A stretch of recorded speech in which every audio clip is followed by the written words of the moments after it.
Ahli forensik menemukan sesuatu yang tak terduga di area pribadi wanita. Dan jumlahnya bukan hanya satu. Bahkan polisi bingung apa ini. Ahli forensik sekali lagi mengeluarkan biji persik dari tubuh. Yang lebih mengejutkan adalah, jika potongan-potongan ini disusun kembali, menciptakan sebuah buah persik utuh. Ini juga berarti, pelaku mungkin memaksa memasukkan buah persik ke dalam tubuh korban, kemudian menghancurkannya dengan cara yang kejam. Namun yang lebih tidak terbayangkan adalah, pelaku menggunakan metode yang sangat kejam, hanya untuk merendahkan kemampuan polisi Korea. Karena dia telah membunuh 5 wanita secara beruntun, dan suka melakukan kejahatan saat hujan.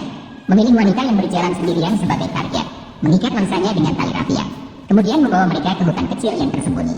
Di bawah perlindungan hujan lebat, serangan dilakukan.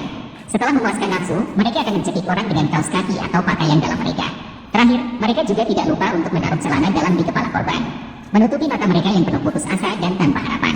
Yang lebih mengerikan adalah, film ini diadaptasi dari kasus kejahatan nyata di Korea. Film ini membuat penonton menahan napas selama 132 menit. Namun membuat rakyat Korea hidup dalam ketakutan selama 33 tahun.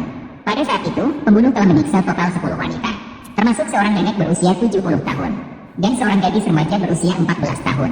Dan pada tahun film ini dirilis pada tahun 2003. Polisi masih belum bisa menemukan petunjuk apapun. Sehingga ini adalah satu-satunya film yang dibuat untuk dilihat oleh pembunuh. Dan juga merupakan karya besar dari sutradara Ong Jin-han. Mari kita bersama-sama memahami kasus misteri terbesar di Korea. Apa sebenarnya rahasia yang tersembunyi di baliknya? Film ini dimulai dengan intensitas tinggi. Beberapa anak menemukan mayat seorang wanita diselokan di pinggir jalan. Wanita itu telanjang bulat, tangannya terikat di belakang, ulat merayap di tubuhnya, menandakan dia sudah lama meninggal. Detektif langsung menyelidiki semua orang terkait. Namun sebelum dia selesai menyelidiki, panggilan darurat lain mengganggu pikirannya. Seorang gadis lain dibunuh dengan kejam. Ketika langsung tiba di lokasi, dia menemukan wanita yang menjadi korban kali ini mengalami hal yang sama dengan korban sebelumnya. Tangannya masih terikat di belakang, kepalanya masih ditutupi celana dalam, masih dibunuh setelah dilecehkan. Untungnya, bukti ditemukan di lokasi kali ini. Langsung menemukan jejak kaki. Namun saat dia menemburekan dari forensik, sebuah traktor melaju melewati, dan tanpa sengaja menginjak jejak kaki itu. Petunjuk kunci hancur. Terlihat betapa buruknya kesadaran keamanan saat itu. Kemudian, langsung mengungkapkan perasaannya kepada pacarnya. Dia berpikir bahwa ini bisa meredakan tekanan. Namun, pacarnya memberinya petunjuk penting. Anak bodoh pemilik toko daging panggang di kota itu pernah diam-diam mencintai korban. Namun, dia memiliki wajah yang buruk. Dia selalu dihina oleh korban. Namun, dia terus-menerus mengganggu. Setiap hari dia diam-diam mengikuti korban. Jadi, tersangka bodoh ini sangat mencurigakan. Maka, langsung memutuskan untuk membawanya kembali untuk diinterogasi. Namun, tidak peduli seberapa keras langsung memaksa atau merayu. Bahkan dihadapkan pada interogasi ketat oleh polisi. Dia tetap menyangkal tindakannya dengan tegas. Namun, langsung sudah tidak peduli dengan kebenaran. Dia mengambil sepatu si bodoh dan meninggalkan jejak di tempat kejadian. Kemudian, mengambil foto sebagai bukti. Berusaha memaksa si bodoh untuk mengakui dengan bukti palsu. Namun, dua kasus ini menarik perhatian tingkat lebih tinggi. Mereka mengirimkan inspektur polisi langsung dari Seoul.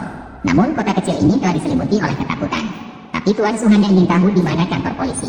Namun, akhirnya dia dianggap sebagai orang gila yang melarikan diri. Seseorang tersandung dan jatuh ke semak-semak tanpa sengaja. Tuan Su dengan cepat melompat turun untuk menyelamatkan orang tersebut. Adegan ini kebetulan dilihat oleh Tuan Song yang sedang kembali ke kantor polisi. Tuan Song melihat wanita itu terus berteriak dan salah mengira Tuan Su sedang membulinya. Dia langsung menendangnya dan memberikan pukulan bertubi-tubi. Bahkan dia menggantungkan dia dengan belenggu. Namun baru kemudian dia menyadari, orang ini ternyata adalah agen khusus dari Seoul. Kamu seharusnya memberitahuku terlebih dahulu. Itu salahku. Bagaimana seorang polisi bisa memiliki keterampilan bela diri yang buruk? Bagaimana seorang polisi bisa memiliki kemampuan mengidentifikasi penjahat yang buruk? Setelah kembali, Tuan Song mengambil foto-foto dan bersiap untuk merekam kesaksian.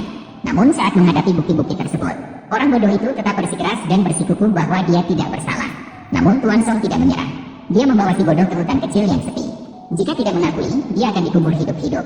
Melihat si bodoh tetap acuh tak acuh, Tuan Song mulai menghina wajahnya yang terbakar. Mungkin dia terpapar oleh sesuatu. Si bodoh malah terbakar.